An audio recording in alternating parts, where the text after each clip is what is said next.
39 days ago, I had life-changing surgery, and in this video, I'm going to tell you all about the journey, what led me to getting my surgery, what surgery I actually had, and how my recovery is going. So many of you guys have been asking for this video, so I just thought I'm going to sit down and I'm going to literally spill all. Trigger warning, if you don't like talking about periods, blood, surgery, then this video probably isn't for you. So without further ado, let's get into the video. So I guess a really great place to start would be answering the question of what led me to getting life-changing surgery at the age of 26.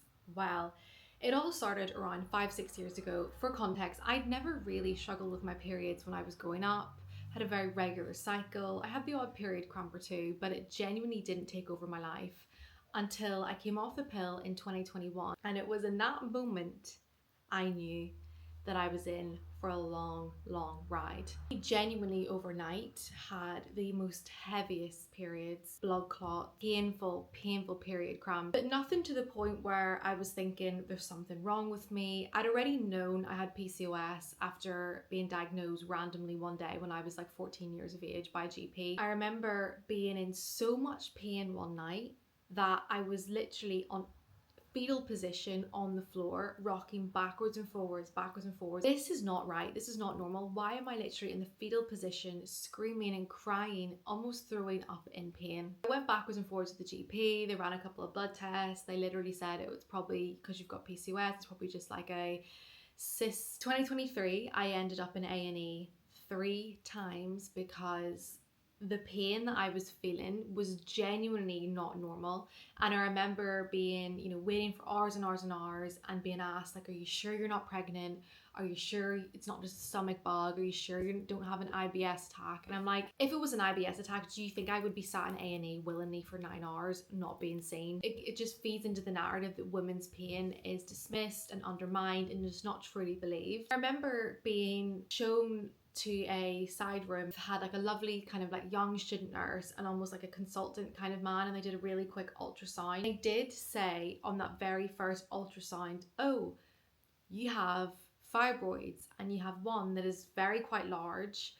Has anyone ever mentioned that to you before? And I literally was like, fibroids? Excuse me, what are fibroids? It literally sounds something alien. It doesn't sound human. What the hell is inside me? And they're like, oh, it's nothing to worry about, but I would definitely go and get seen by a gynecologist. If you know, then you know. In the UK, going and seeing any specialist, you are subjected to years and years and years of waiting lists due to appointment backlogs and funding. The latest figures released by the NHS, there were nearly 600,000 women waiting to be seen by a gynecologist in the UK.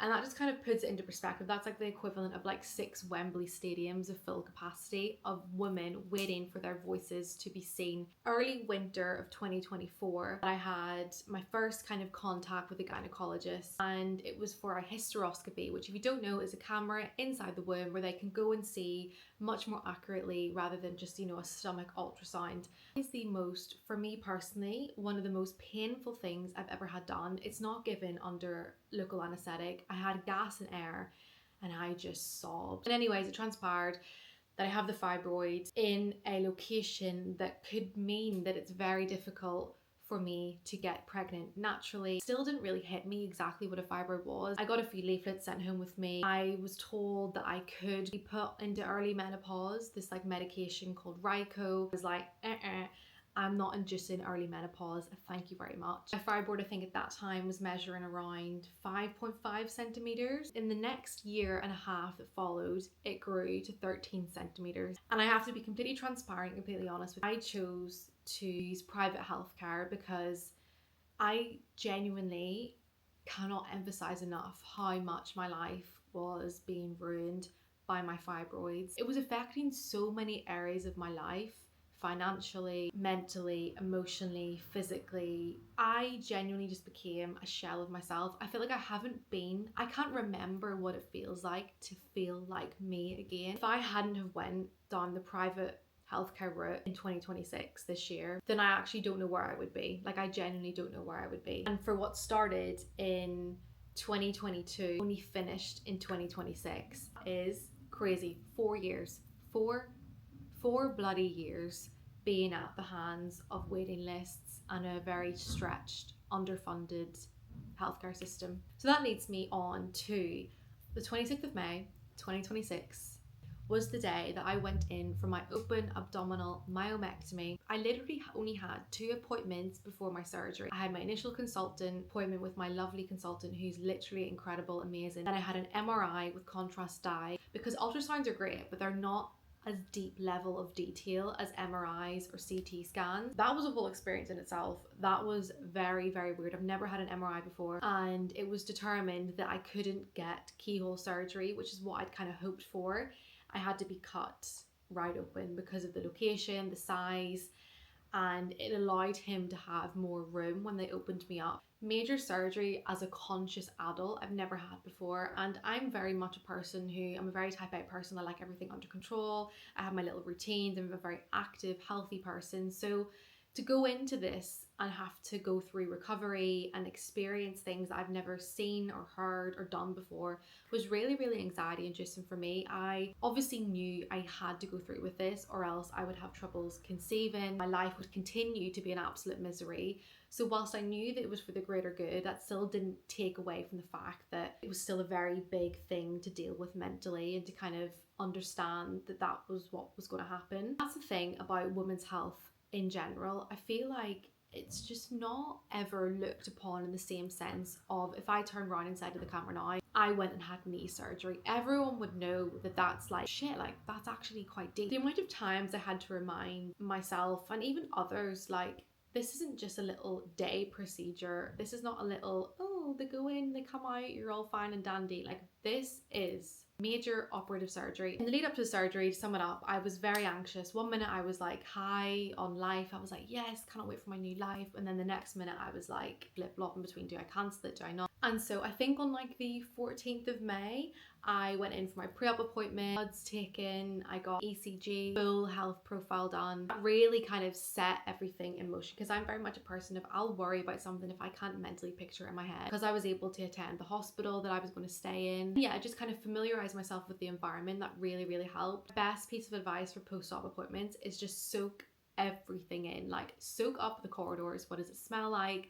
Is it warm? Is it cold? People's faces, soak up the general atmosphere.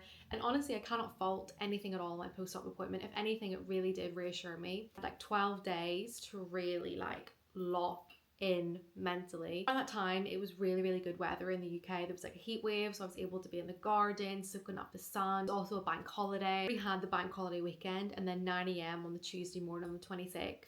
I was under anesthetic. I also wrote a Substack on everything that I was doing before my myomectomy, because I wanted to go into it as best I could. The exact procedure that I had done was abdominal myomectomy with uterolysis under general anesthetic for large fibroid that measured 10 by 7 by 13 centimeters. It was causing abdominal protrusion. Like, all of my organs were literally being pushed out of place because of how large and how much space this fibroid was occupying in my whole down below area. Like, that is crazy. And also, I'll insert a couple of pictures, but you could literally, by the end of it, for a good couple of months of this year, you could literally see the fibroid protruding out of my skin. It literally looked like an alien's head was coming out of my stomach. I feel like I'm not even doing this story justice of just how much this was intertwining my life. During holidays, I used to literally bleed out on holidays. I was hemorrhaging on planes. I was literally hemorrhaging in the reception, my hotel. Also, anything that they take out of the body, it has to be sent to the lab to be tested that it's 100% benign, because fibroids are classed as non-cancerous tumours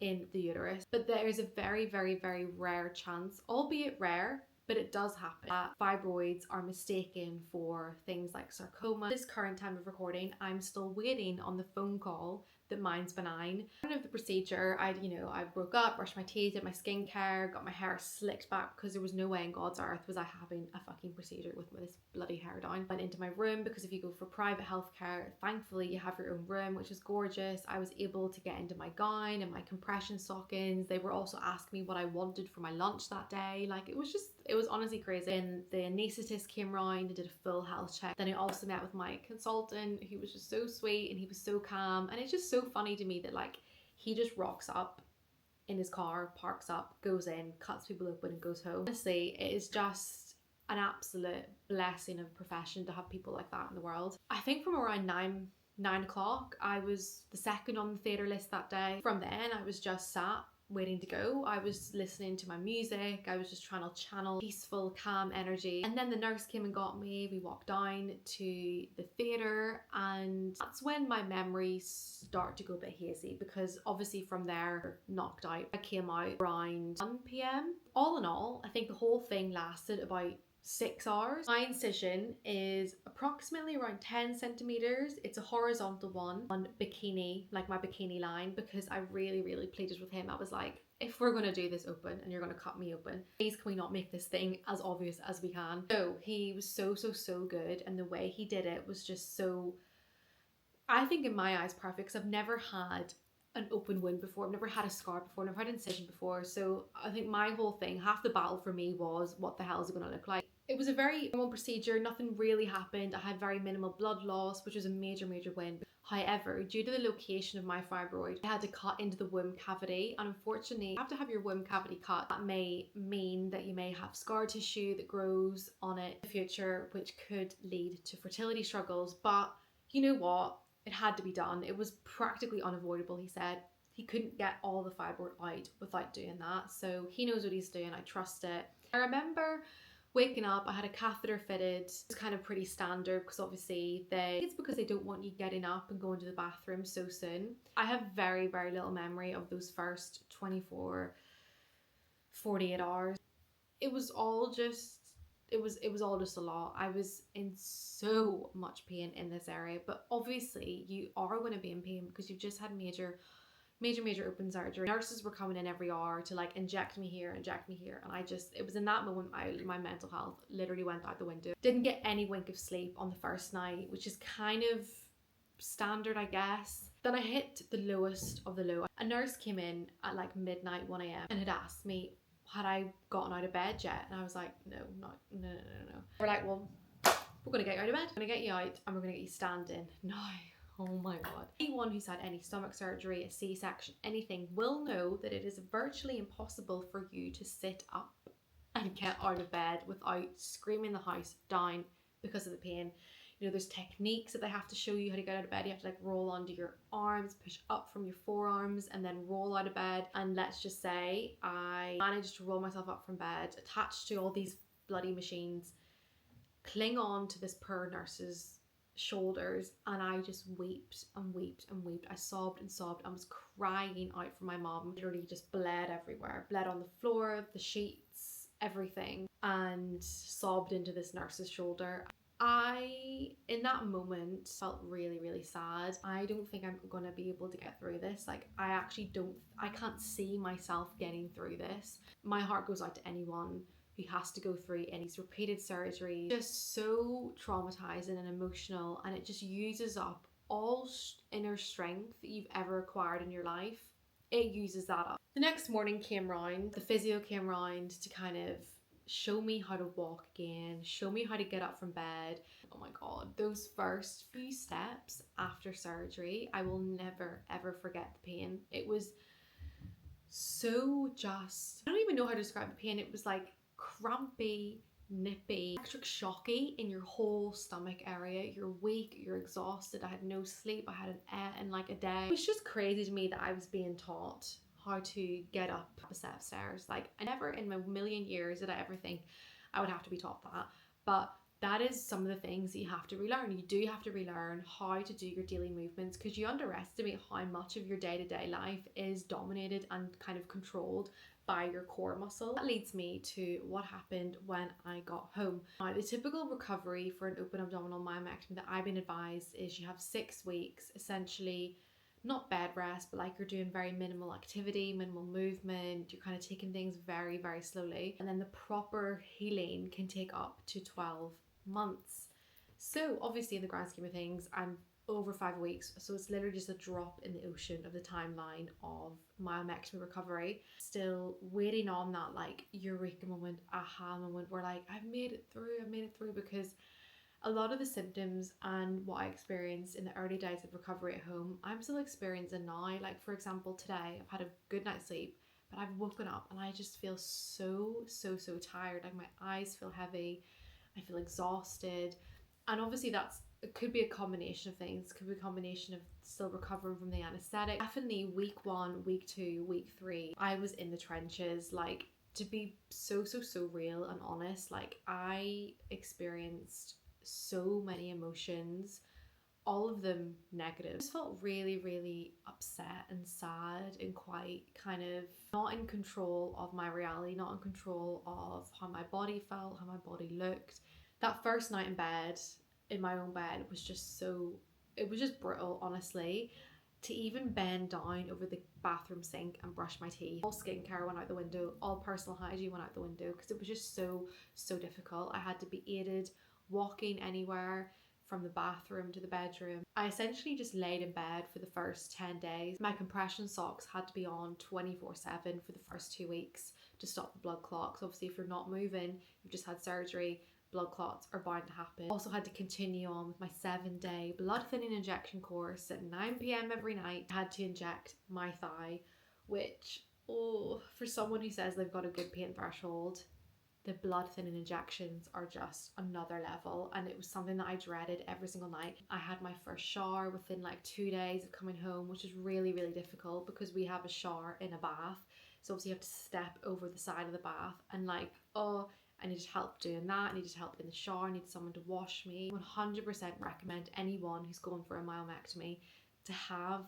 someone there 24/7 for those first 2 weeks at least, because you know, if I would have slipped or fell in the shower, I would have not been able to get myself up. It was also my birthday, like 2 weeks into recovery. I turned 26, and it was genuinely probably one of the worst birthdays I've ever had, because I don't know, I just really sad time. I just didn't feel like myself. My body was extremely, and still is, like bloated. I'm definitely coming out the other side of those early day trenches. You know, I went back to work a week ago, which I think was a really positive step forward, because I just needed something to like mentally take my mind off. I was feeling day to day. I'm still not able to, you know, travel far distances, walk far distances.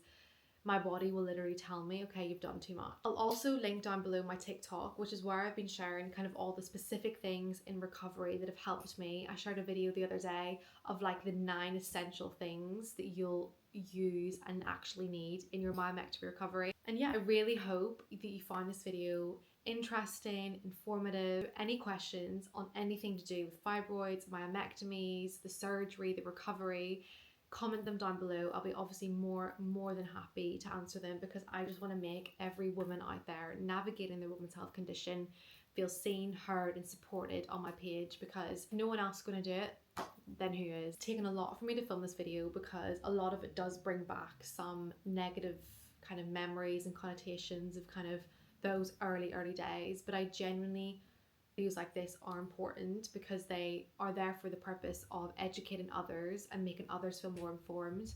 And that's all I want to do. Through all of this, it's all I want to do. Thank you so much for watching. I really hope you enjoyed, and I will see you in my next one.